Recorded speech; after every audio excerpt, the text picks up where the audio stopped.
The teachers are alive. They're not books. They are the very living essences of nature itself. What a strange person.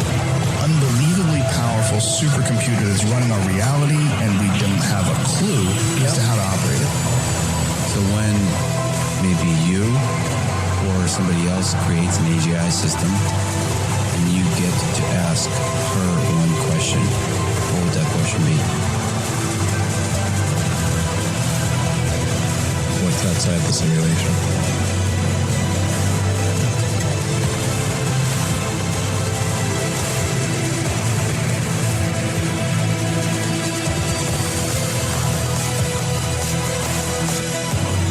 Say in your mind, say to yourself, I am more than my physical body, because I am more than physical matter. I can perceive that which is greater than the physical world.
Welcome to Lighting the Void. Broadcasting live from Daytona Beach, Florida. This is Lighting the Void, and I'm your host, Joe Roop, and we are live on Fringe.fm, KTLK Digital Broadcasting. It is May the 10th, 2022 on into the 11th, and we are live. You can go to our website at lightingthevoid.com. The network website is Fringe.fm. Tonight, Marilynn Hughes is back with us. We're going to be talking about the out-of-body experience, and we're going to jump right into this, too. Don't forget to please, we're in the red zone here, so please, if you can, make a donation to the station. We might do a fundraiser by this weekend, I'm thinking, because, we're just behind on the quarterly goals big time. So if you can make a donation, please do so. You can also join the membership site there, lightingthevoid.com. And last night, before the show started, my board just completely fried. So I am, luckily I'm pretty savvy at technology. Or let's just say I'm pretty savvy at recovery. So I'm using all digital stuff, so it may sound a little different. But it's been a minute since Marilynn Hughes has been here with us, and we love talking about the out-of-body experience here on the show. And just so you know, Marilynn Hughes has been on a ton of radio shows. She founded the Out-of-Body Travel Foundation in 2003, which mission is to reduce spiritual hunger worldwide. And she's experienced, researched, written, and taught about the out-of-body travel and mysticism since 1987, and has appeared all over the radio and television programs to discuss her thousands of out-of-body experience. And she studied the ancient sacred texts of all major and minor world religions, as well as Catholic, mystical, ascetical, biblical, doctrinal, dogmatic, systematic. There's just a moral theology. She's also studied individual schools of theology to include Franciscan, Carmelite, Ignatian, Dominican, and Benedictine. She's also has trained in remote viewing, and there's a ton of stuff you can check out at the website too, the outofbodytravel.org. You can listen to all the radio shows. There's tons of courses there, documentaries, and now I believe she's working on line 2 and 3 of A Greater Reality, and just is doing magnificent work when it comes to the out-of-body travel stuff, man. And this is why we love having Marilynn on the show. Marilynn, I could go on and on about what you've accomplished, and I'm so glad to have you back. Thank you for coming back on the show. Oh, thank you, Joe, for having me. I always love being on your show. It's great to talk with you. It's good to talk with you too. I lived pretty close to you when I was out in Arizona, so now I'm all the way out here on the east. So, yeah, yeah, we're a little further apart now. yeah. So, how has the world of out of body travel been? How's it been going? Do you think it's getting more popular? More people getting out of body? It seems like it's almost mainstream now, doesn't it? It has gotten a lot more mainstream, and definitely what I'm seeing is a lot more people are learning how to practice, and they are experiencing this and taking the out of body experience deeper, learning more about its purpose, and it's exciting because they're discovering and finding that the out-of-body experience is so much more than just a simple paranormal phenomenon. It really is a key to discovering our spiritual purpose here on earth, and, a real acceleration of our spiritual evolution and path here. And so I'm definitely seeing this become not just mainstream, but really seeing a deepening in the way people practice it, and that's exciting. It's really an exciting change that we're seeing. Yeah, it is exciting actually, because I when I was talking about it, I thought I was a weirdo, right? Until I started meeting all the cool people, Now, here's something I haven't asked you about before that you've been on the show. Now, Alex Zakaris is a good friend of mine, and you did an experiment with him called the out of body experiment. What was that about? Oh yeah, we did that years ago. He did. He gave me a blind experiment where he sent me some articles that belonged to a deceased person, and I was given no information about who it came from or anything about it. And then I went into the out-of-body state and shared what I received about it. It's on the website, and people can listen to the whole thing and read the article that Alex wrote about it. And it was pretty. It was a pretty interesting experiment in that the case itself was a little unusual, and I really touched into the unusualness of it, and it turned out to be a young woman who had died in a fairly unusual way, and we touched into her and a lot of things that were important to the family who had been left behind, and some unusual things that were going on in her life that led to her death, some unusual things about her death. Wow. All part of the out-of-body experiment that Alex kind of put together back then. That's really cool. I was just thinking, I just noticed that. And being an author of over 104 books and over 40 magazines, and you got 18 CDs on out-of-body travel, and you got all kinds of courses and stuff on this, I still run into this little tibia with astral travel and the out-of-body experience. I think we've talked about this before. Where with my experience, and I don't do it frequently at all, but I've had a few experiences. With my experience, I actually peeled myself out of body and watched myself sleep. When I talk to people about it, most of the time people will relate it to lucid dreaming or, something of that nature. But the experience that I had wasn't anything like a dream unless I was just super aware, right? And I've always tried to figure out, is it just a different state of consciousness into dreaming, or is it just, was I really in a different energetic body, so to speak? Because everything was just as real as the real world. The only difference was I could fly around and do stuff, Well, in the out-of-body experiences, when we actually have those, it's even more conscious, than the physical world in a sense, and, a lot of people do think that it is the same thing as lucid dreaming, and it really isn't. It is a very, very conscious experience. It's much more intense. But there is a similarity, and this is where there is a similarity, is that there are different gradations of consciousness, and we have different levels of consciousness that we experience in the sleep state. And so lucid dreaming, you'll hear about people who have different levels of consciousness or memory in lucid dreaming and other types of dream states. People can also have very powerful spiritual dreams where they're being instructed. They're having very powerful spiritual instruction. And these can be remnants of out-of-body experiences.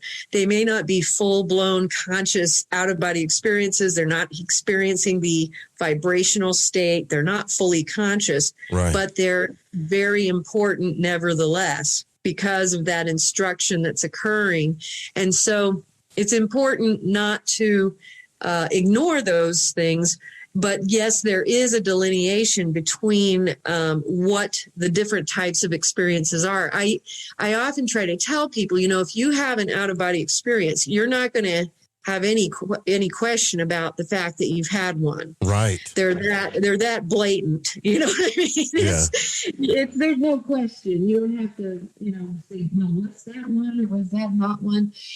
So there is a great big difference between lucid dreaming and out-of-body experiences. However, in lucid dreaming, you can have less conscious aspects of astral travel or out-of-body experiences because people do have completely, people go completely subconscious in their sleep time, and people do have these experiences that they completely don't remember when they're sleeping. And part of the experience of becoming conscious of this aspect of our spiritual life is becoming conscious of something that's already occurring that we don't remember. So it is something that's already within us that we have to bring to consciousness. So it does come forward in stages and steps, but a real full-blown,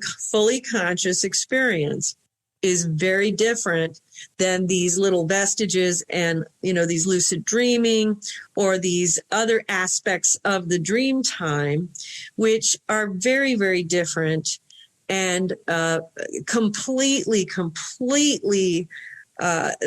different in terms of when you have a fully conscious out-of-body experience, the power of it is so significantly different. Yeah. I think you know what I'm saying, right? Oh, yeah. I mean, I try to tell everybody, and I've talked about it so many times that I feel like I'm going crazy. But the reason why I talk about it so many times is because everybody that I talk about it with, they, like you say, they relate it to something else that I try to say, no, I'm telling you, like I was laying on the couch, I was doing the exercises, I had the vibration state, I stayed relaxed. And then I just slowly peeled myself up, and I could have swore that it didn't work. I was like, oh, it didn't work again, And I turned around, and I was sleeping.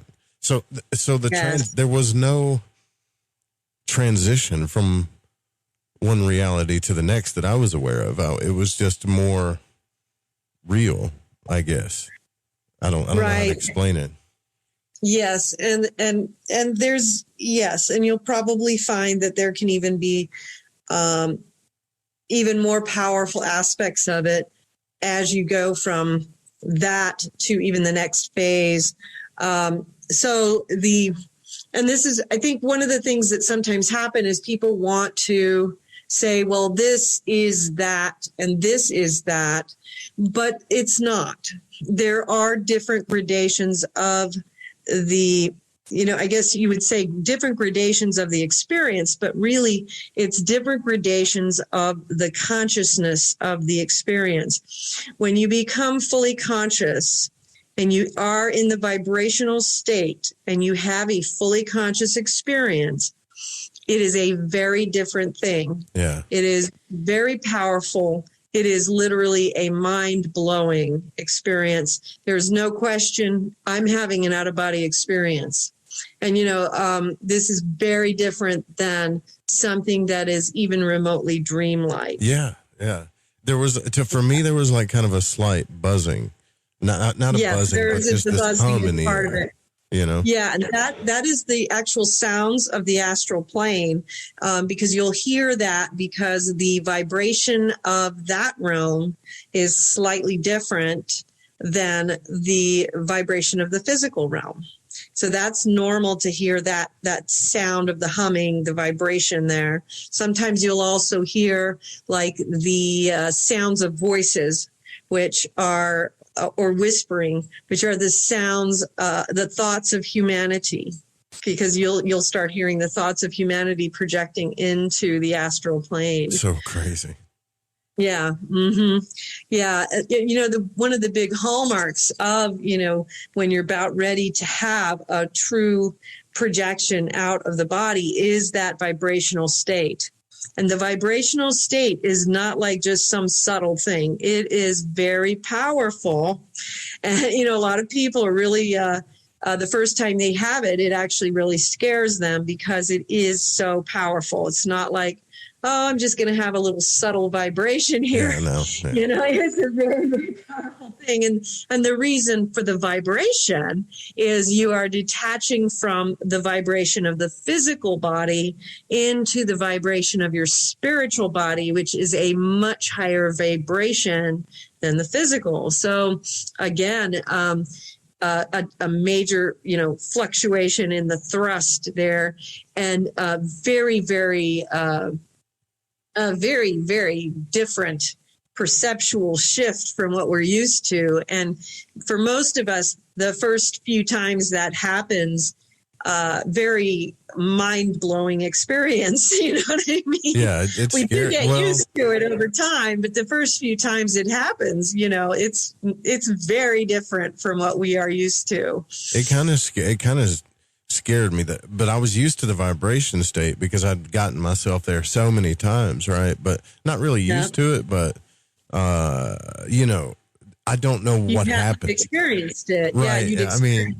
that. I don't know what happened. I tried to get myself out with Monroe's technique several times, right? And they just never panned out for me. And the one time I got out, it was just me saying, okay, just don't get up too fast, right? I let the vibrations. Very good. I let Excellent. the vibrations happen, So. Yes, and that is excellent. I want to point that out because one of the big mistakes we all make when we get there is we do something too startling, or we get startled.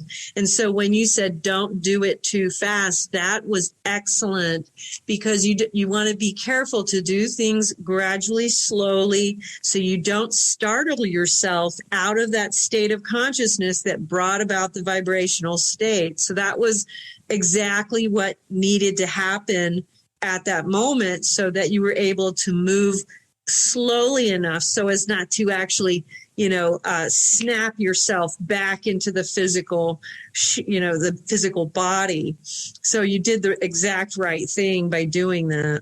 So now I know this is a big rabbit hole here, but I'm going to try to nail this down with one question here. What are we missing out on? Like, what is the point? Like, is this something that we as humans are developing into, or is this a state of something that we're kind of not supposed to do, but we've figured out how to do it? No, this is really, ironically, I call it the key to our spiritual acceleration. And this is why, because what you experience there is just the beginning. Because what out-of-body travel provides for us as human beings is this gateway to the energetic truth. And what is the energetic truth, and why is that so important? The energetic truth is the ability for us as human beings to touch into the absolute reality of who we are, what we need to see, why we incarnated this time around, and what we came here to do. Now, every single one of us is incarnate here in this type of realm, which is a mortal realm being the type of realm wherein we are here to undergo purification of the good and evil within us, the darkness and the light. And what happens when we enter into out-of-body travel is that we now become able to energetically enter into the actual energetic current of what is the truth about our own soul. And the reason this is so important is we begin to become capable of traveling into past lifetimes. We begin to become capable of being taught by teachers, guardian angels. We begin to enter into a ton of initiations into the mysteries, rites of passage. And then what happens is we are instructed into our own error. And then we are taken into it energetically. So you know how all of us have things that literally we could spend 5, 10, 20 years, figuring out that we're doing that is just kind of holding us up. Yeah. We can literally discover it with the help of spiritual teachers or guardians or guides or angels who take us into the actual energy of those things that we need to see. And we immediately are immersed in that energy, and it's uncomfortable, but we immediately understand it and know it. And all of a sudden, we have accelerated our spiritual purification, and we are now moving forward in this ascension pathway through this human physical life. This is why out-of-body travel is so important. It is so, it really provides this powerful tool for all of us to actually uncover the very nature of why we are here and what it is that we need to accomplish to fulfill the spiritual purpose of our being here, and to stop this endless cycle of, lifetimes, and this endless cycle of kind of doing the same things over and over and over again, and actually coming to completion. You mentioned in the beginning how I studied the ancient sacred texts, and there was no mistake in that. I was literally instructed to do that. And what I learned over the years, instructed in the out-of-body travel state, what I learned over the years was that these ancient sacred texts, they're left behind by these great prophets, saints, mystics, sages, and masters who came before us, at the moment that they are about to graduate from this realm and leave for the last time and ascend to the next level of evolution. And so they've left behind these golden words that contain within them the keys that we need to hear to help us to figure out what it is that we need to do the same.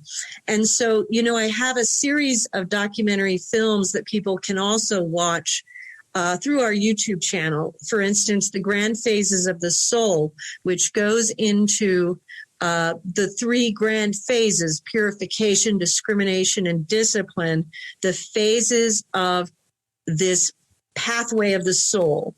And you can watch these all freely.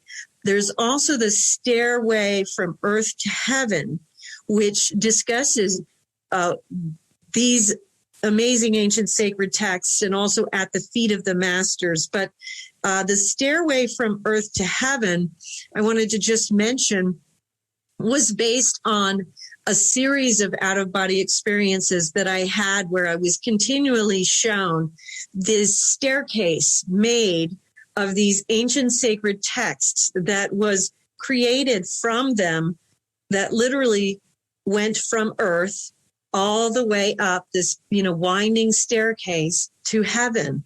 And it was made of all these thousands of texts, from all these great masters. And every single one of those texts held a single key.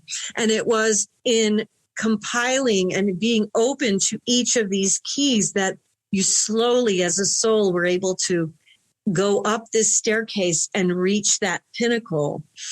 And so the Stairway from Earth to Heaven is a film you can watch and kind of get the sense of what those experiences were intended to teach me, but also for me to share with others about, these ancient sacred texts. That's very interesting. That's so cool. I obviously got some more questions here to you about this, Marilynn, and we have to take our break here. We'll also later on in the show, we'll open up the phone lines as well as we'll ask your questions in the chat room. Marilynn Hughes is here with us. That website's outofbodytravel.org. Go check it out. We'll be right back. Marilynn Hughes. If you want to go to the website, go to outofbodytravel.org. It is actually, this show was founded on the study of the mysteries, the out-of-body experience, and the occult and all kinds of different things. And I personally was Marilynn, I was so, what do you call it? Just fixated on the out-of-body experience. Like, it became an obsession of mine, And I think it does for people when they first hear about it, right? Like, becomes an obsession. Like, this can't be real, and then you find out it's real, and then it changes everything. Oh, yeah, definitely changes everything.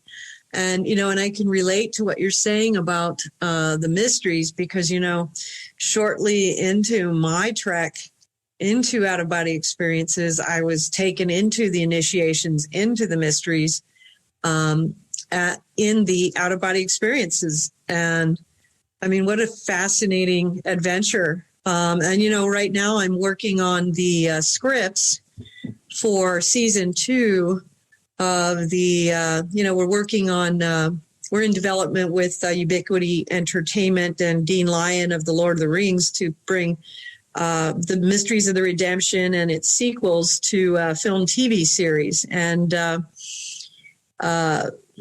the second season is all about the second book in the Mysteries of the Redemption series, which is called Passage to the Ancient. And it is all about the initiations into the mysteries. So I'm writing these screenplays about the mysteries. And cool. So I hear you. I mean, I'm reliving all these things and then trying to write them for screen. And it's a challenge, but it's also it's very exciting to do it because it's so important, Well, I mean, even there's lots of people that wrote about this, but I specifically remember reading Manly P. Hall's book on. Now this was more Western mysteries, but he wrote a book about what the ancient wisdom expects from his disciples, and inside that manuscript, he specifically said that all of the temples and everything that we do and all this stuff that we call the mystery schools here on earth is just like a mock kind of training ground for the real mysteries that happen in the inner realms, Yes. Which is pretty Yes, intense. I would definitely agree with that. Yeah, and I think I don't know if you're referring to The Secret Teachings of All Ages or one of the other books that he wrote. But The Secret Teachings of All Ages is that, magnum opus of Manly P. Hall and really just an amazing work, that he put together of all the mysteries. Well, what you're saying is sounds to me like what he said.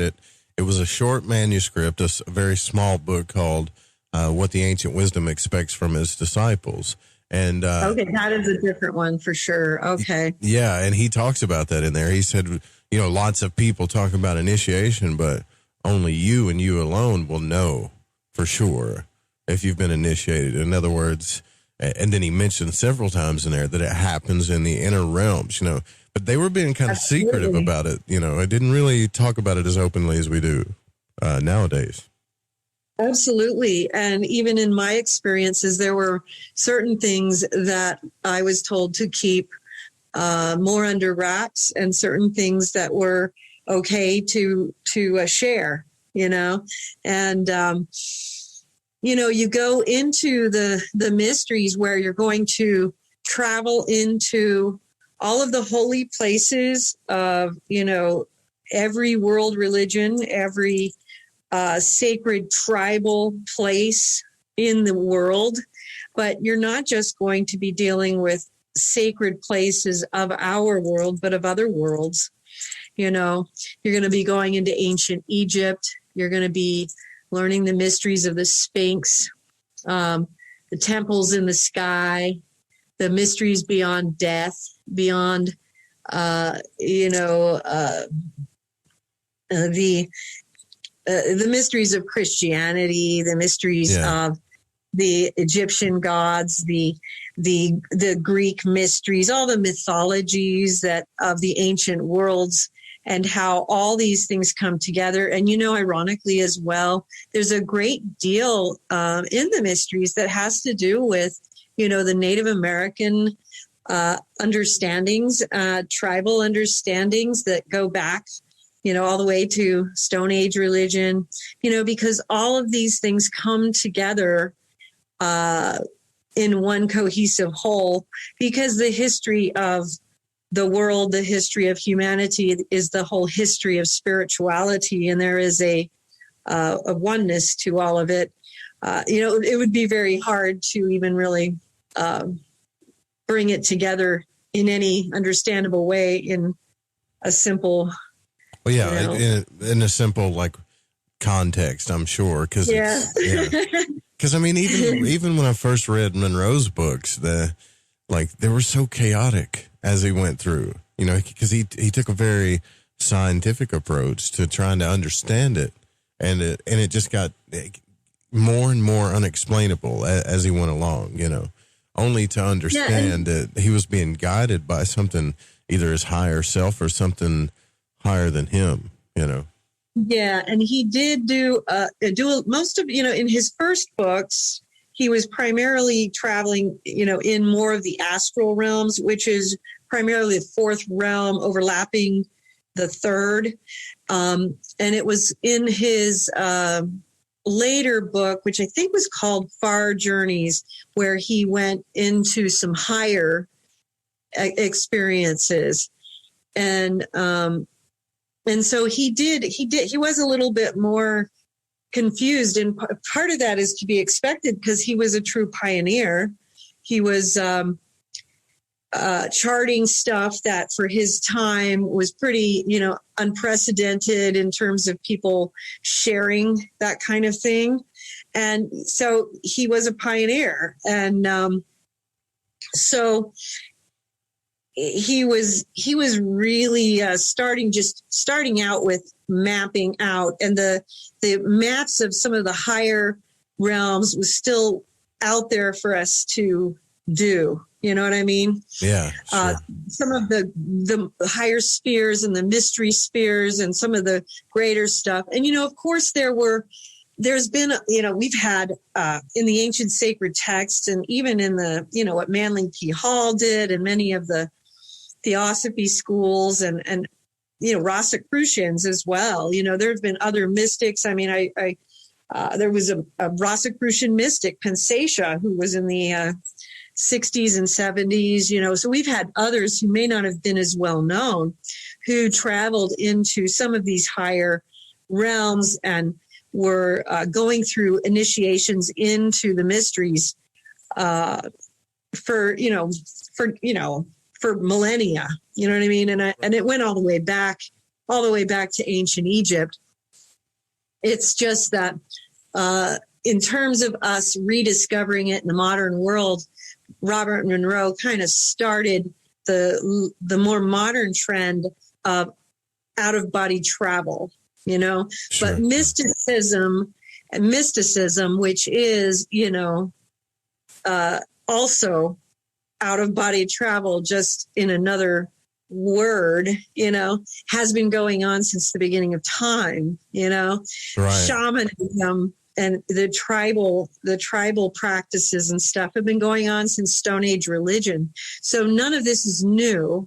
It's just that, and this is part of the reason the ancient sacred texts contain so much very valuable information for us, because we realize this is nothing new, and that there is so much gold in here that, because there have been so many travelers throughout, the last thousands of years in all traditions around the world, that we can glean so much wisdom from.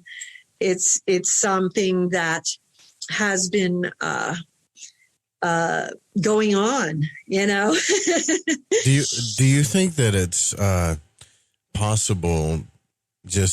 I'm curious about this because everybody asked this question. They said, well, if you leave the body, could you die, right? Could you not come back? And most people that talk about astral travel, they said, no, of course you can come back. It's totally safe and whatever, right?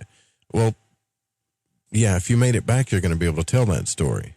But, we do have people that pass away from natural causes or pass away in their sleep, so to speak. So I'm not trying to scare anybody. I just, you've got a lot of experience in this. So I thought maybe we could kind of get down to the nitty gritty when it comes to that. Like, can you leave your body and get stuck, so to speak, and not be able to come back? What I would say to that is that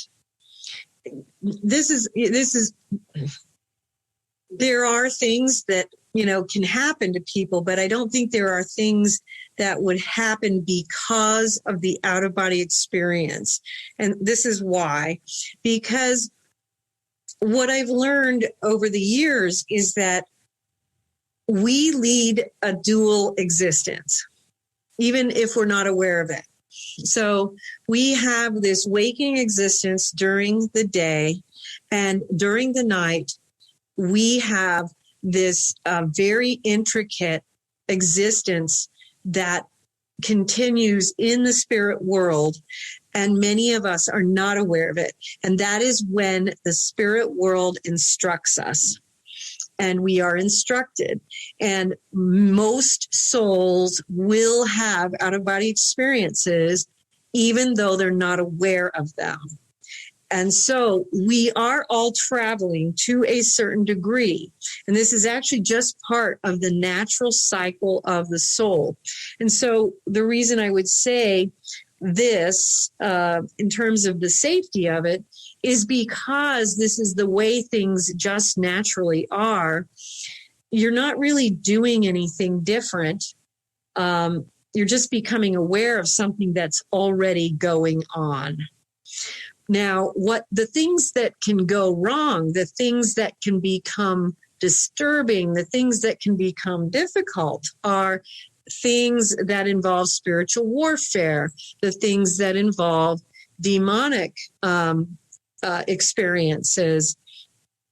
And these things can happen also regardless of whether you're aware of them or not, and so, because there are people who become affected by these things, whether they're aware of how that came to be or not. I don't know if that makes sense. Does that make sense? I mean, I've had a couple of experiences like that, actually. I've had shadow figures push me back in my body that I couldn't even, it happened so fast, it freaked me out. I've had false awakenings that I kind of got trapped in this world, or I was trying to get out of body, and then it turned into a false awakening, and then there was something just hovering over my face, staring at me that was kind of weird looking, creepy looking, I've had some weird stuff happen. You definitely have spiritual dangers that exist in the spiritual worlds, just like we have dangers that exist in the physical worlds. And so there are things that we need to learn. And, my books go into a lot of detail about those things. And I have a whole series of books called the Mystic Knowledge series that goes into specific subjects. So like, for instance, Spiritual Warfare, Angels and Demons is one book. There's another book, Ghosts and Lost Souls. There's another one on Heaven, Hell, and Purgatory. And these will go into real specific stuff so that you can learn about these mechanisms and how they operate and get a lot of information about that.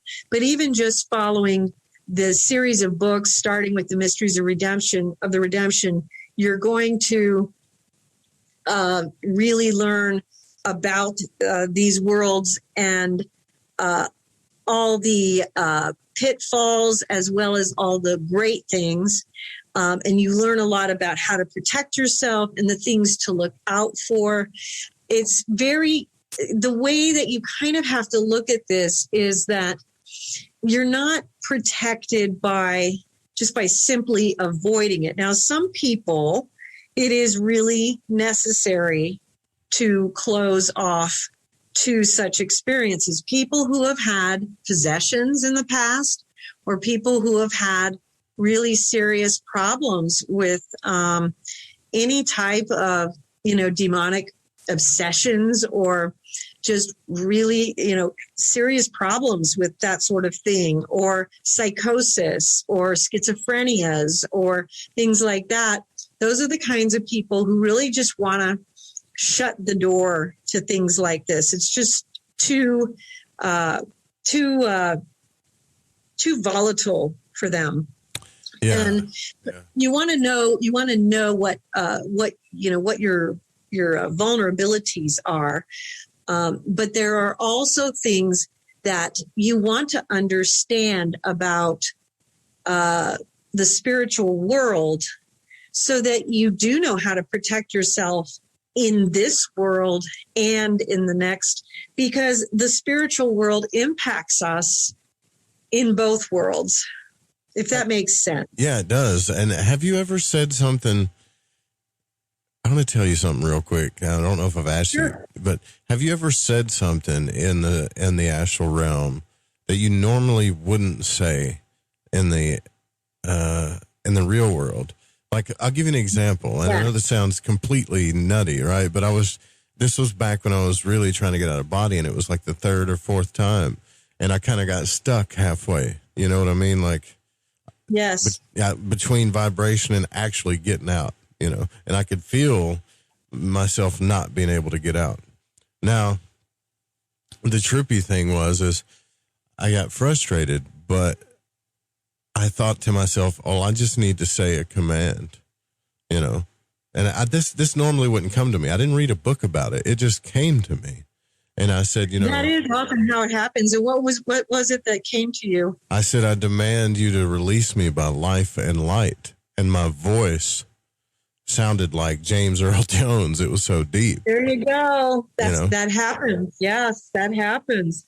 And that's when these things come around and pushed me back in. I couldn't really see them. It was so fast. It was like that fast, Yes. So I don't know if it was maybe I wasn't ready, or if those were just like beings that were holding me there. Like, I don't know, but that came out of me. And I understand. Yes, that is a very common thing.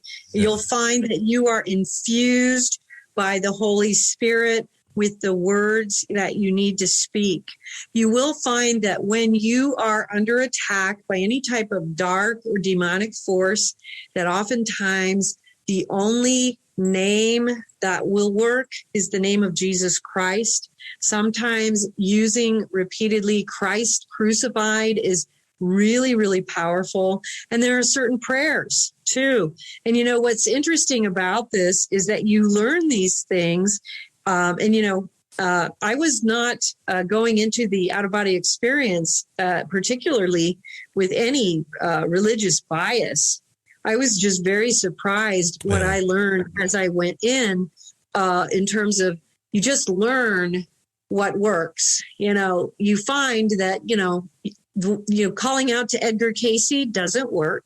You know what I mean? We find out very quickly there are powerful names, and the most powerful name is the name of the Lord Jesus Christ.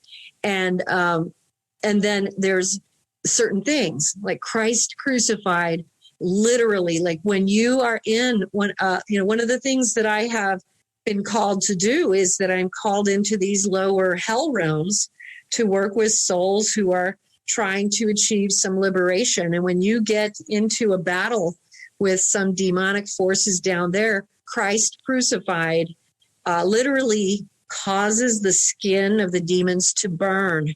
It's a very powerful thing. And again, these things come to you just as you spoke what you spoke. And so that is exactly what happens. You are infused with that knowledge of what you need to speak at that time and the prayers that you need to speak. And you oftentimes will surprise yourself because it won't necessarily be what you expect, right? Yeah, no, it wasn't like a word I would use. And at the time, I was so far from Christianity, it was funny, right? Like, I just... Right. Mm-hmm. It just felt like something I needed. I don't know how to explain it. It was just like, assert yourself. That's kind of what I felt like, assert yourself. Yeah. And then I said that, and it came out of me. What happens is that power also, like you said, the power, that voice sounded like James Earl Jones. You feel that energy, that power that comes up, and you are then emanating. That power comes through your voice as you are literally speaking that word that is pushing that darkness away. And in that particular case, it sounds like you were not able to overcome whatever those shadow beings were. And that does happen sometimes. And then other times, sometimes we win those battles, and other times they may overcome us because, again, what it says in the biblical text is that it is a battle between principalities and powers. And what does that mean? It means it is a battle. That means sometimes you win and sometimes you don't win. It's a battle of wills, right? Like it's basically your will against whatever is coming against you. Yeah. Yeah, it means that it's not a sure thing. You know what I mean? So, but it didn't feel like a threat though. Well, you like you mentioned, those were shadow beings, and what shadow beings usually are would be more of the wandering spirits on the astral realm. But don't be deceived by the fact that that's what you came across, because there are very dangerous beings as well out there. There are worse out there. Very seriously worse out there. You have the most beautiful, emanating, lighted, golden angels of beauty and creatures of just such eminence and wonder and delight. And you also have lower beings of darkness, and you have beings of pure evil. And when you travel into the lower spheres, you have demons, and they are dangerous, very dangerous. Really? And I write about that in my books, so you can learn about all of that, both aspects of it and the in-betweens, because we, in our world, we are in the middle worlds. We're the borderlands, where we're in the realms where we are a bit of both. We are all a combination of both good and evil, both darkness and light. That's why we are here in the realms of purification. And so we're not in the pure realms of light or in the pure realms of darkness. We're here in the borderlands. And our purpose here is to purify ourselves so we can go higher into those realms of light and life that are just so beautiful and so exquisite and wonderful. And these places of the unconditional love of God that we do experience in these out-of-body experiences But we have to undergo these purifications, and that happens through these initiations into the mysteries and these rites of passage, where we do undergo identifying these aspects of ourselves that are not compatible with that ever expanding light that we need to become in order to enter into those higher spheres. And that's why we are here, and that's why we need to undergo that process. Interesting. Wow. That is really, really intense. And it does ring true for me too. Look, we're at the top of the hour. We'll get into some questions too, Sure. in the chat room. Also, we'll try to open up the phone, see if anybody wants to call in and ask a question as well. We'll be right back with Marilynn Hughes. You guys stay with us.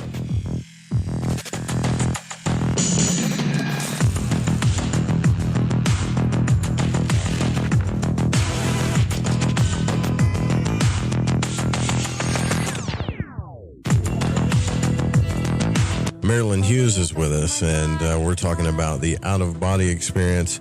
Our website is theoutofbodytravel.org, and you can check out all of the courses and books and media interviews, and there's so much information on the out-of-body experience that she's gathered that it's very impressive. And I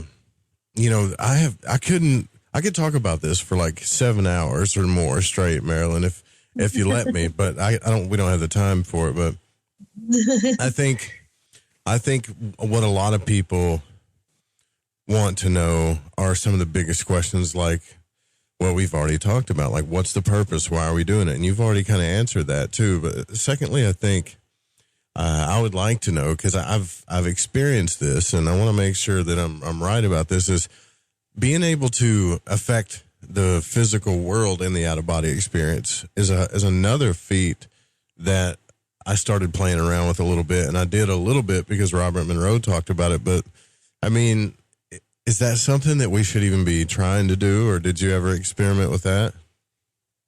Ironically, that was something that I was, taken through during the initiations into the mysteries, where you have to go through some learning to impact physical reality. And ironically, in the third book in the Mysteries of the Redemption series, Medicine Woman Within a Dream, it focuses on the alteration of reality, which is about how we actually move into the alteration realms, the management realm, which is where thoughts, actions, deeds, words, etc., are forming reality, and where things are, coming together, and we can go in there and alter things before they hit the ground when it's called for. Now, just like you spoke about shortly before we went to break, again, in the alteration realms, you're going to find kind of the same thing you experienced with the command that you gave, that even in alteration, however, we are often unable to do this without this instinctual, Holy Spirit, God-given command that just comes to us, So, it's not often something where we are just going to say, well, I'm just going to do this because I want to. And one of the things that we're taught very early on is the importance of working and flowing with the will of God, not with our own will, which is extremely important. And in the out-of-body experience, you find this to be the case, that as you are working in the out-of-body travel states, and in this in particular as well, you're going to be taken into situations that need alteration, and you're not going to be choosing them yourself. You'll be taken to them. And, so it's not going to be things you might expect. It'll be other souls that are in trouble, who need assistance, and oftentimes, you would never be able to, guess who that might be. It may not be anyone you know. It would be, completely random situations that you're called into. Yeah, and that's pretty intense. I know Monroe talked about that too. Yeah, that's pretty cool. But I was meaning more in like not just so much a spiritual sense, but more just like, so I'll give you an example. Like one time I was messing around and I told my son who was playing video games, I said, look, I'm going to go in the living room. I'm going to do this out of body stuff. And then I'm going to try to come back in there and like tap on the desk, see if you can hear me. And I did it. And he said, he moved. And like when I tapped on the desk, he moved his head real quick, like something was on the desk.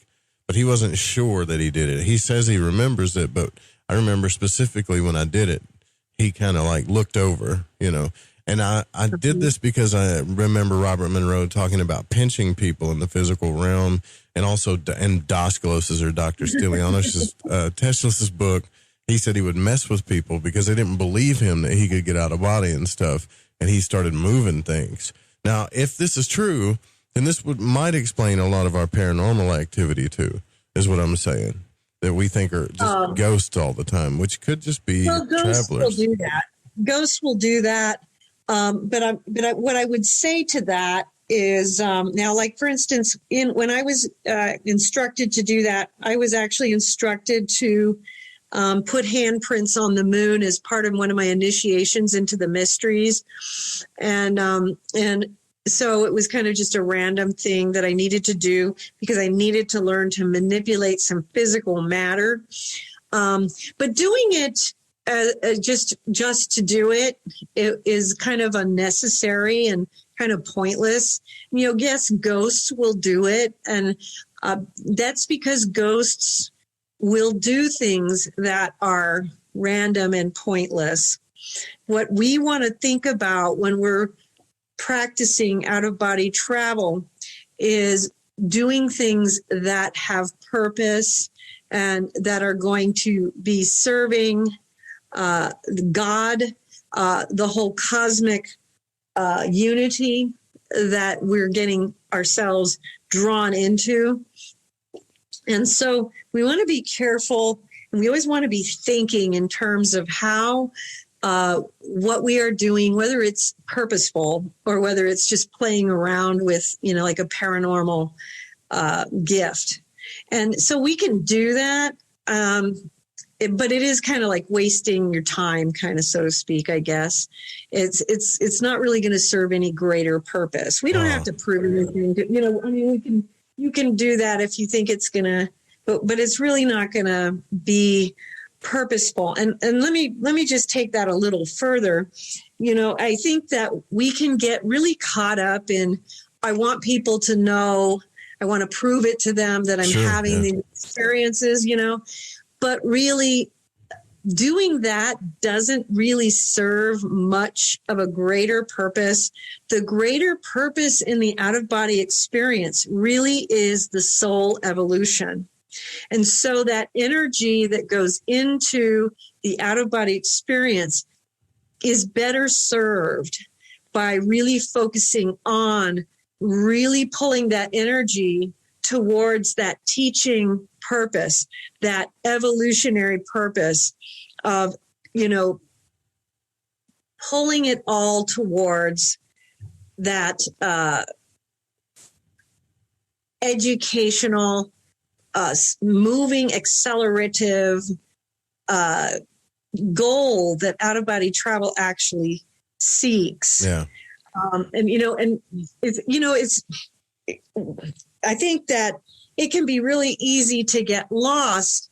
And I guess let me give you. Well, it's fun, right? Like, it's fun to do because there's a lot of people that are doing it now, and they're just having fun with it.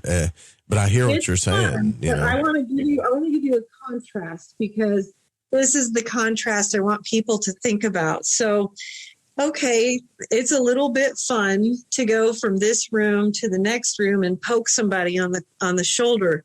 But what's more fun, doing that or leaving your body entering a galactic gateway in your door, soaring upwards, going through a star tunnel, going into the heavens, meeting with some extraterrestrials, finding yourself in the Andromedan galaxy.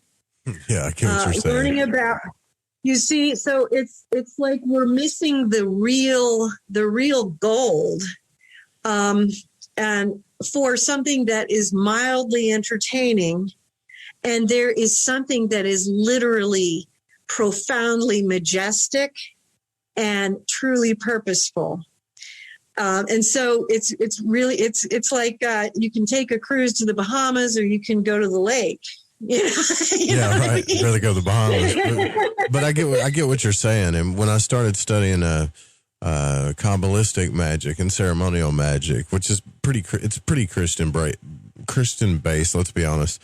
But the Israel Regardie wrote books about that. He in his book he had magicians that would learn all about the tarot, the elements, and all this stuff. They would go through that process, but once you realize it was just an initiation ground for the astral realm, and you're like, wait, what? And then he wrote a book in his book Tree of Life, and he said to not waste time in the astral realm. It's not a playground to waste your time. Yeah. It's a place of spiritual work, Yes, very well said. And in fact, just the other day, I was reminded of something I was told years ago, which is we only have so much time, don't waste it. And that, this is about our short lives here. We are here for a very short period of time. And so we want to remember that, our time here is short. We're here to accomplish certain things of a spiritual nature while we're here. None of us knows exactly how long we have. And so we want to put that focus in the right place, Yeah. And I don't know if you encountered, of course you've encountered a lot more than I have, but most of us, Marilynn, are just trying to get, honestly, this, like most of us are just trying to get out of body. Right. We're just trying to figure that thing out, like get out of body. And then what? And even when I did that, I was so astonished, which is something I realized I probably shouldn't give into, because that's going to throw me back to my body too, Right. That shock value always throws us back. One of the things that I was told about my books by my spiritual teachers in the out-of-body state years ago, and has proven to be true, is that some of my books provide, first of all, a map, but they also open it up to people so that people, by reading them, it just opens it up in their own psyche to these worlds. And it's proven to be true. So the people that read them, they just open up spontaneously. And so, I always recommend, my books are all available for free download, as well as our films and everything at the site. And so I recommend start with Come to Wisdom's Door and the Mysteries of the Redemption, and see how it, see how that goes, and of course, watch our films. We do have a film on how to have an out-of-body experience, and also a bunch of other ones as well.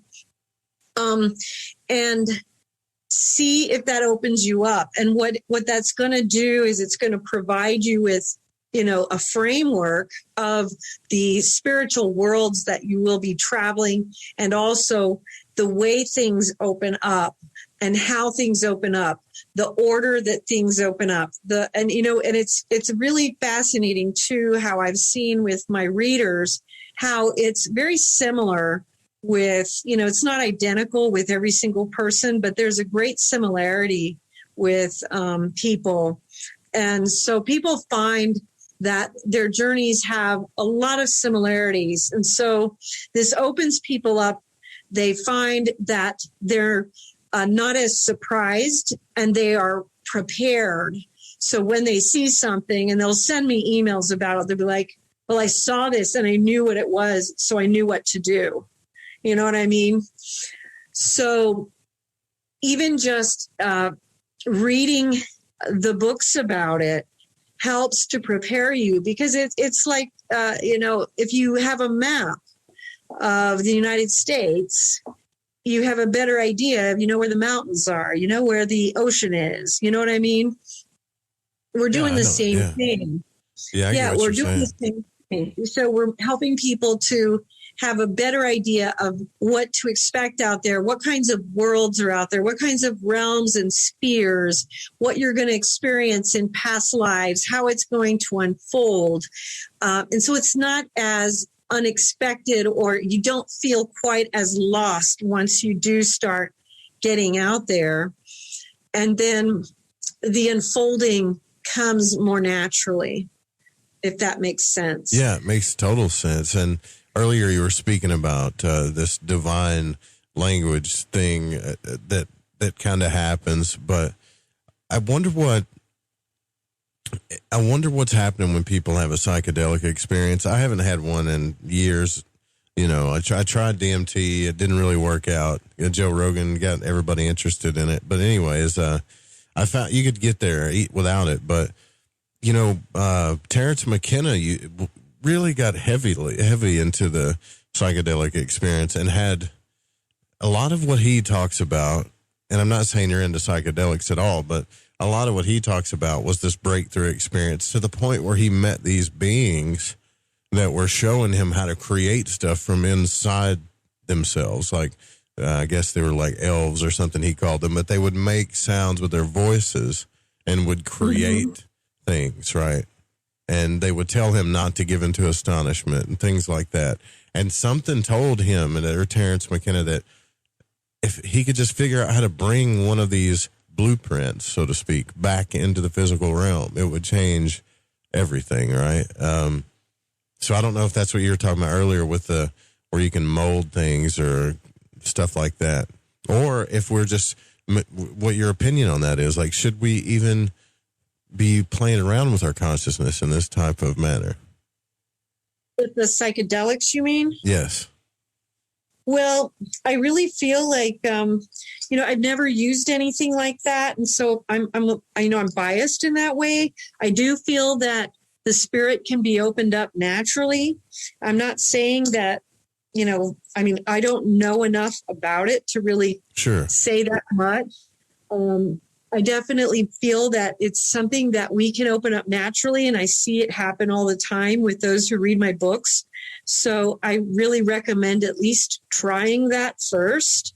And definitely what you're talking about, I think, is this natural progression that occurs with energy. What happens in the mystical state and in these out-of-body experiences is that we are experiencing vibration, and then we go through vibrational raisings, and we go through these frequential shifts. And as a result of these, because we learn very quickly on that knowledge is not information, it's vibration. And every time that we go into higher and higher vibrations, we become more and more compatible to higher spheres and higher realms and higher wisdom and higher understanding and higher knowledge.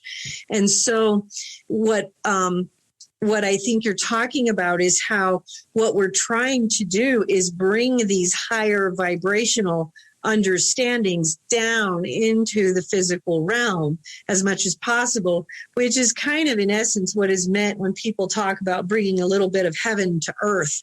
And that is bringing these higher vibrations into the lower vibration that most of us usually live within the physical world. And when we do that, we literally lift the potential of what is possible for all humanity. And so that's possible with out-of-body travel. And we can do that without the use of any kind of psychedelic. It's a natural process. It does require some practices, and I outlined them in Come to Wisdom's Door. It's real simple, actually, but, it involves prayer, meditation. I recommend long periods of meditation. I recommend up to 3 hours lying down, because you want to be able to get into that vibrational state which takes, a long period of time to get deep, especially in the beginning. And you need to turn off all the electronics. So you got to have the silent time, which it's harder to get people to do that nowadays than it was 10 or 20 years ago, to get people to be in the quiet. But that's really important. So there's some little things that we start with, but there's a lot of other little details about things that you can look for, things to do to get started with the out-of-body experience. But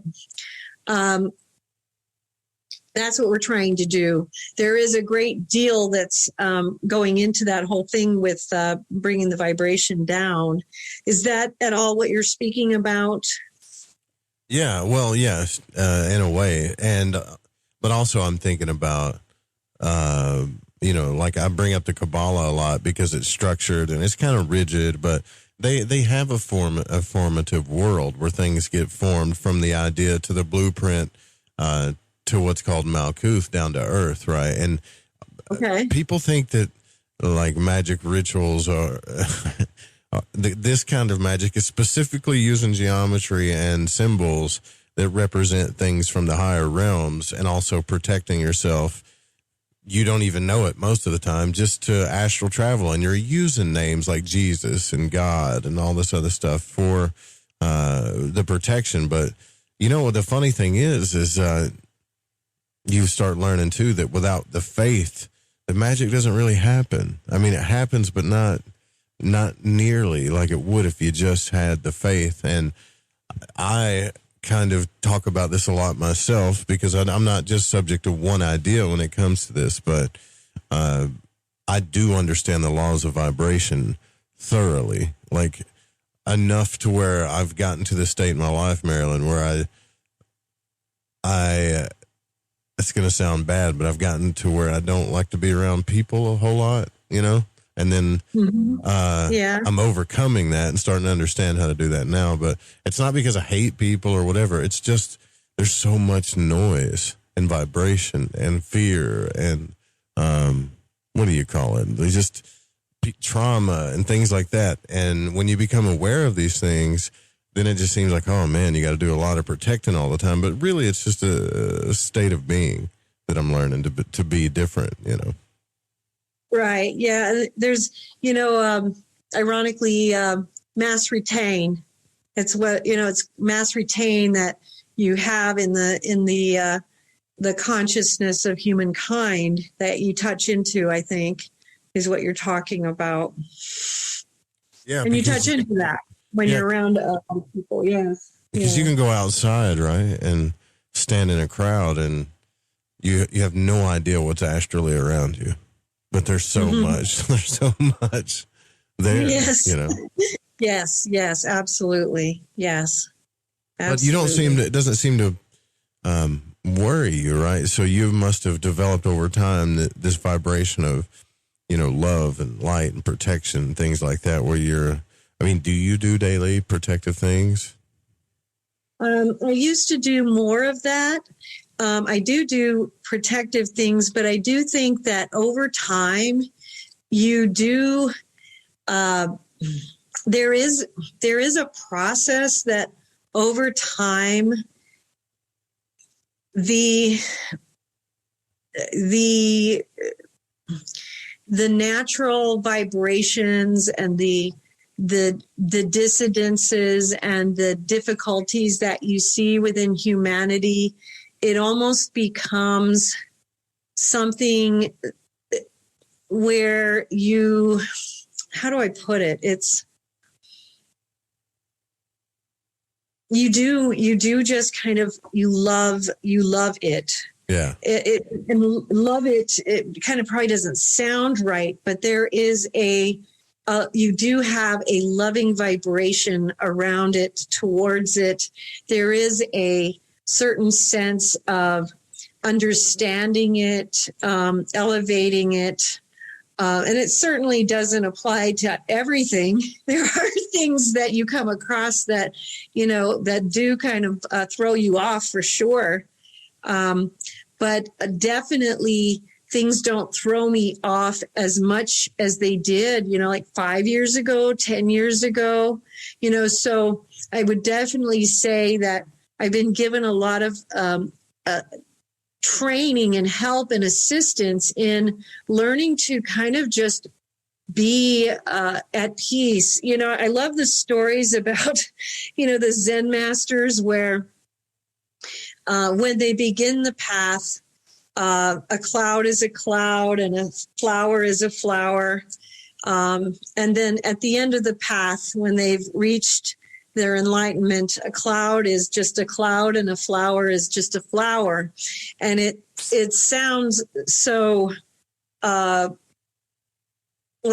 meaningless, I think, to most people, but there was a point where that became very meaningful to me, in the sense that there is a point where all of a sudden all creation becomes so much more meaningful, beautiful. You see it through different eyes. Even, you see the beauty, the flaws differently. And some of that too is probably getting older. As you get older, some of that's the wisdom of age, the patience that comes with age, I think, possibly, Yeah. Well, I'm starting to get there. I'm just at first I was like understanding the laws of vibration. You don't like the Hermetic principles, polarity, vibration, gender, all that stuff. And you don't really think about it. You're like, oh, that's cool. Yeah, the world kind of works like that. Okay. Yeah. But then when you really get into it, you start really seeing it. And even especially if you like astral travel or try to, and then you're like, okay, so people do affect other people in a certain sense, or when you walk into a room, if there's a lot of negativity or fear going on, it affects you, or you have to protect yourself a little more or learn how to deal with it more. And we're not just all invincible to this stuff. You know what I mean? Exactly. We're not. We're absolutely not. You're absolutely right about that. Yes. And it does affect us. And it certainly affects me as well. I think, though, that there is a way where we can become more imperturbable about it. Whereas, okay, so something negative occurs to me, but I'm more able to bounce off of it. It's still negative. It still happened, but I'm able to walk away and not be as affected as I might have been maybe 10 years ago, maybe 15 years ago when I was younger. It's more like, okay, that was really a bad experience, but okay. And it's easier to forgive, let go, and move forward, and and also be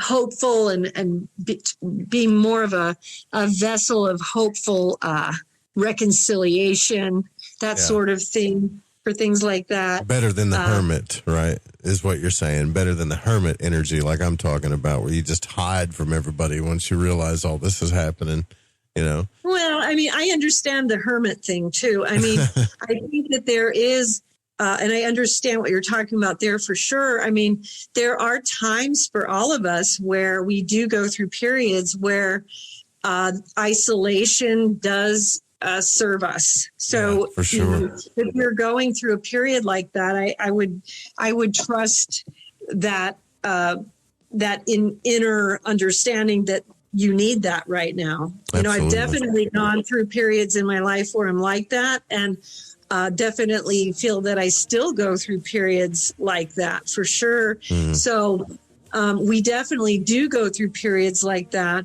And ironically, those periods are excellent times where we do undergo more of that training, that teaching that allows us to become more able to understand and learn and become more able to deal with that stuff, Yeah, exactly. I hear you.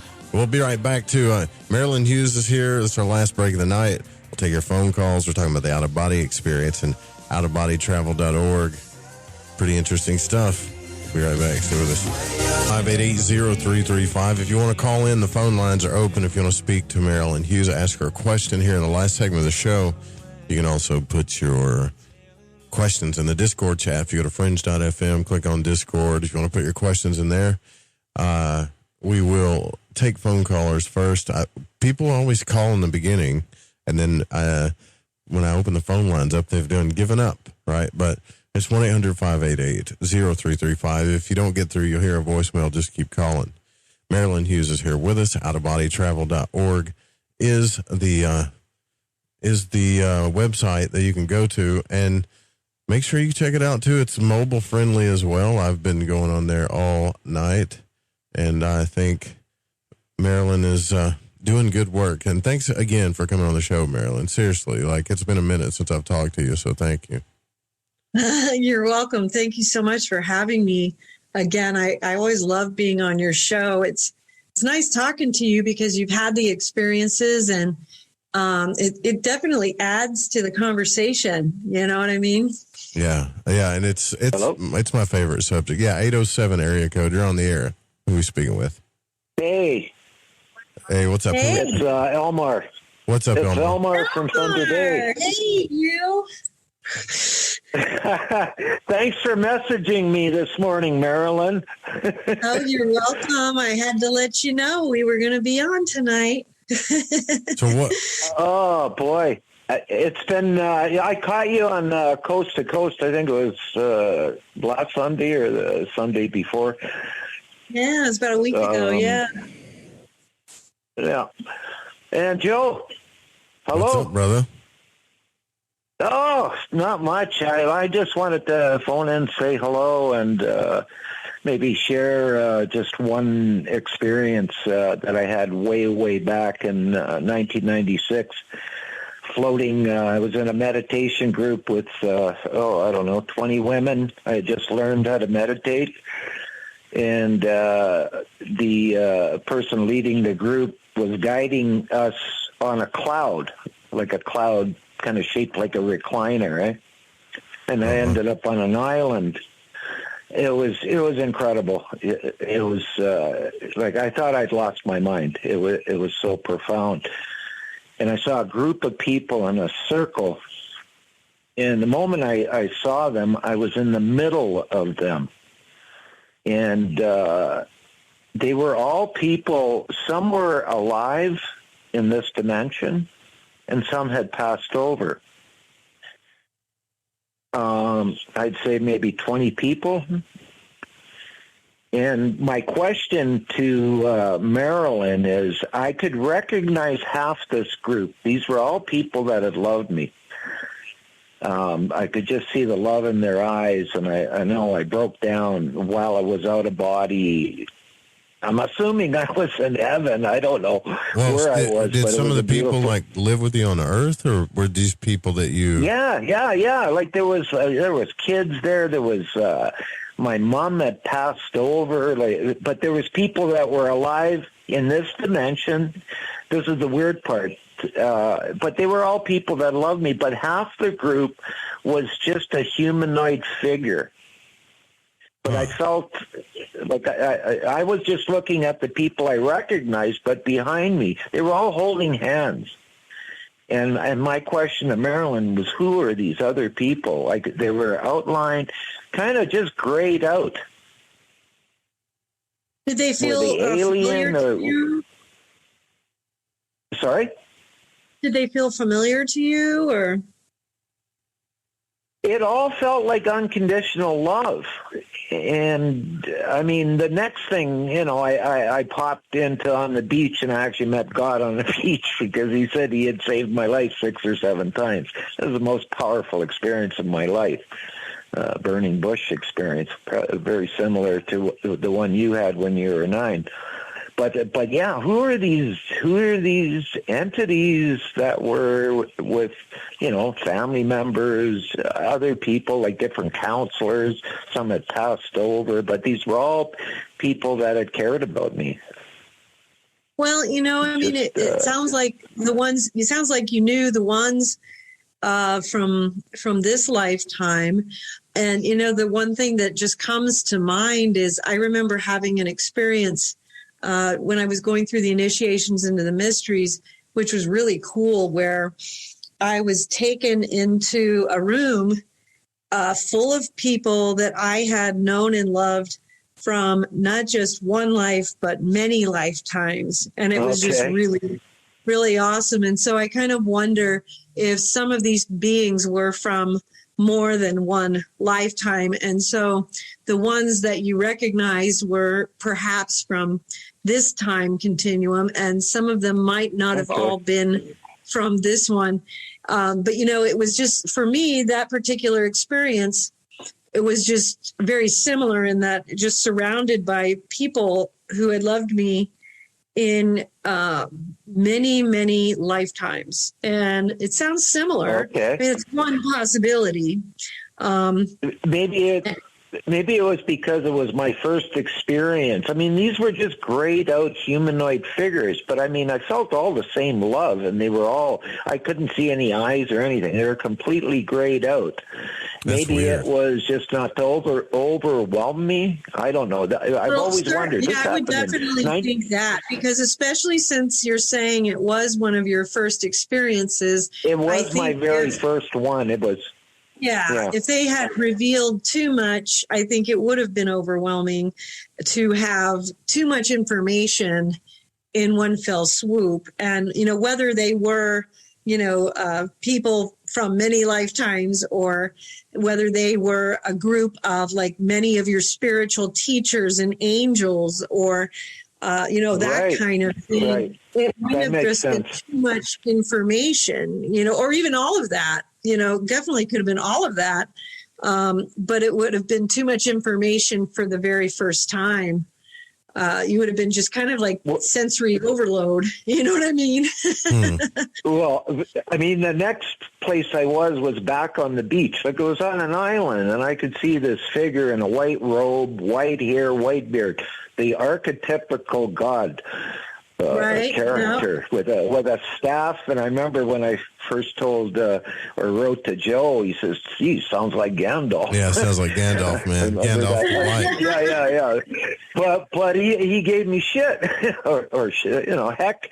Yeah. I've saved your life 6 or 7 times. I remember thinking that, geez, God doesn't even remember how many times. I mean, I've come close to death more than that.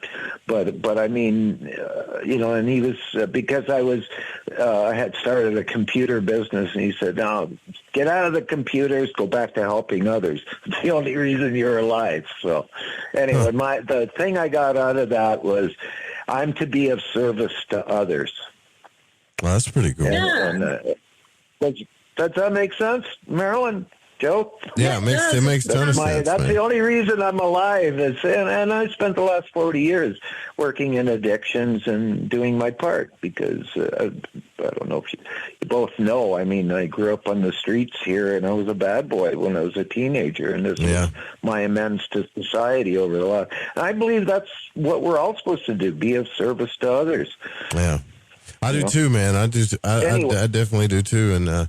I appreciate you calling in. It's a long time since we heard you, so thanks for calling in. I don't want to take up too much time. Yeah, I don't want to take up too much time here. Anyway, it's good connecting with you two again. It's been a year and a half. So, Anyway, you guys take care. And you take care too, brother. Okay. All right. Yeah, you too. Take care, Joe. Good night. All right. Bye. Bye. That guy right there saved the show tonight. I'm just telling you. Yeah. Yeah, he contacted me. He's like, Marilynn's trying to get a hold of you. I was like, what? I hope she's not like. The one? Yeah, he's like, I hope she's not canceling on me, And I was thinking, I'll call, make sure, But so I got this question I got to ask you with the limited, and I'm just going to ask it real quick. So you and I were talking about Robert Monroe's books, right? I don't know if you remember this part in the book where he talked about. It was a very weird thing where he talked about he didn't know really where he was.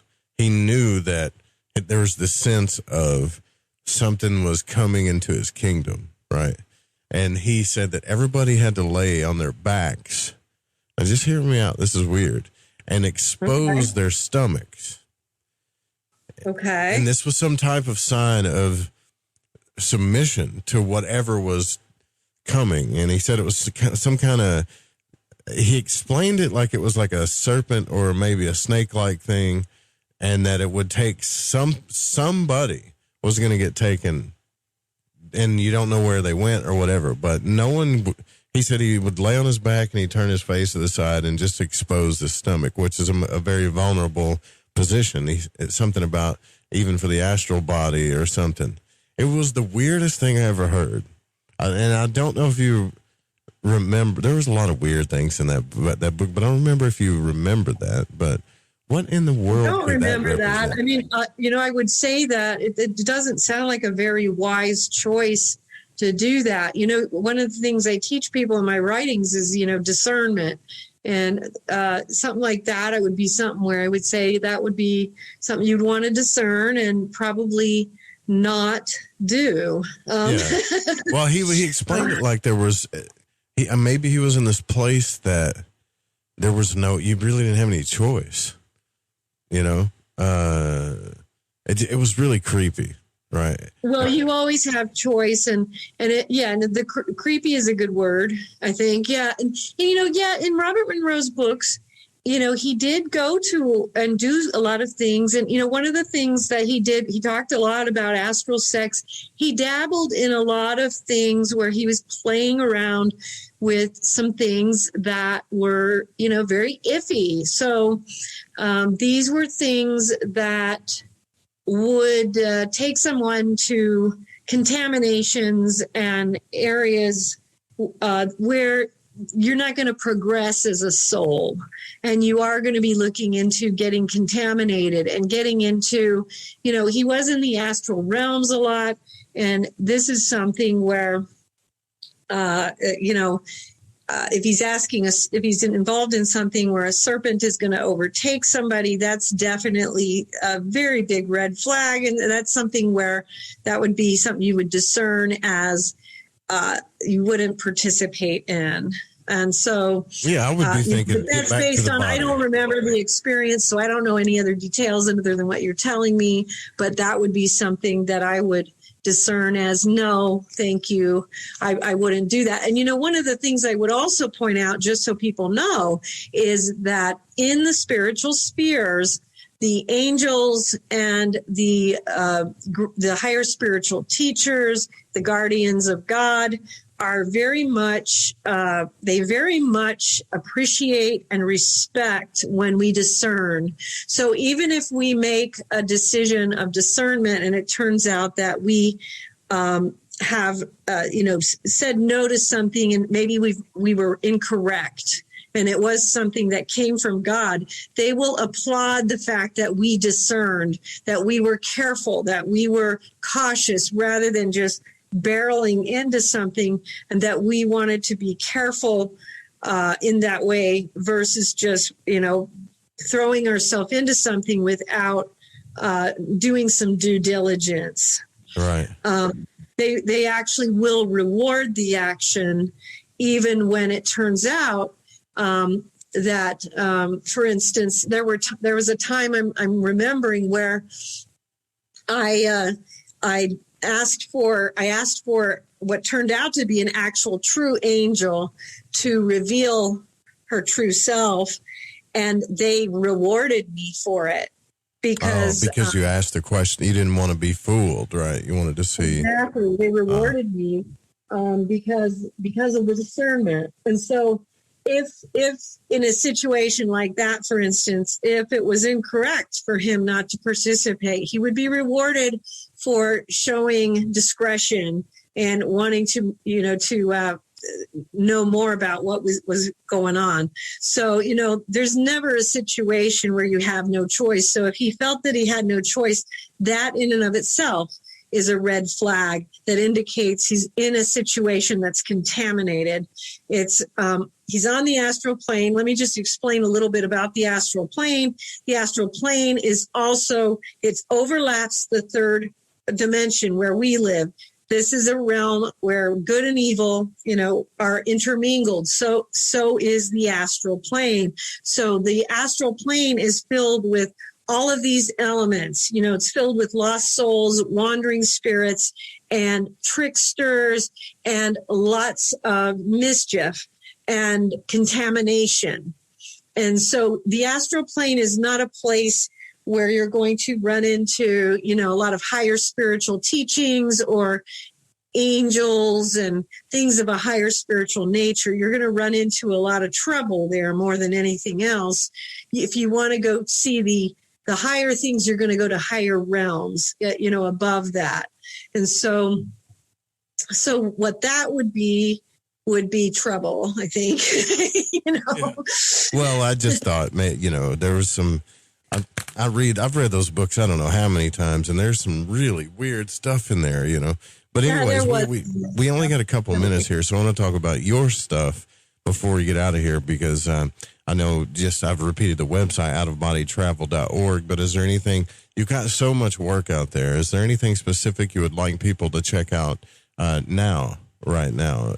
Yeah. We're, I just wrote a couple of chapters for A Greater Reality, which is volume 2 and 3 of this work that's being put out by this group of academics, a group of 50 or more academics with the Dr. Edgar Mitchell Foundation for Research into Extraordinary Experiences and the Consciousness and Contact Research Institute. And these are the people that put out the big research study, Beyond UFOs, the Sciences of Consciousness and Contact with Non-Human Intelligence. And that was the volume 1. That was the big study on, experiences with extraterrestrial contact. The first study of its kind. And, volume 2, 3, and 4 are the continuation of this work. And in volume 2, I wrote an article, a chapter called Out of Body Travel, Astral Travel and Remote Viewing, Definitions, Similarities, Differences, Spiritual Potential, and Related Hierarchies. In volume 3, I wrote the progression of out-of-body experiences. And you can go to the website and read those chapters now. Those books will be coming out here anytime now. They were expected May 1st and June 1st. So they'll be coming out anytime, but you can read the chapters at outofbodytravel.org right now. So I'd love if you want to check those out. Well, Marilynn, we do got to get out of here. Like, this is really cool. I was looking forward to May the 10th for when you emailed me. So I finally came here, finally got to talk to you. So thank you for coming on the broadcast tonight. Thank you so much for having me. We got to have you on more than once a year. So maybe we can have you back in 2022 again sometime. That'd be great. I would love it. Just let me know. I'd love it. Yeah, fantastic. You guys really go check out the website. There's so much information there, outofbodytravel.org. We got to get out of here, but the Fringe Late Night is still going deeper into the late night with Ryan Gable. You guys have a good night. And, of course, sweet dreams.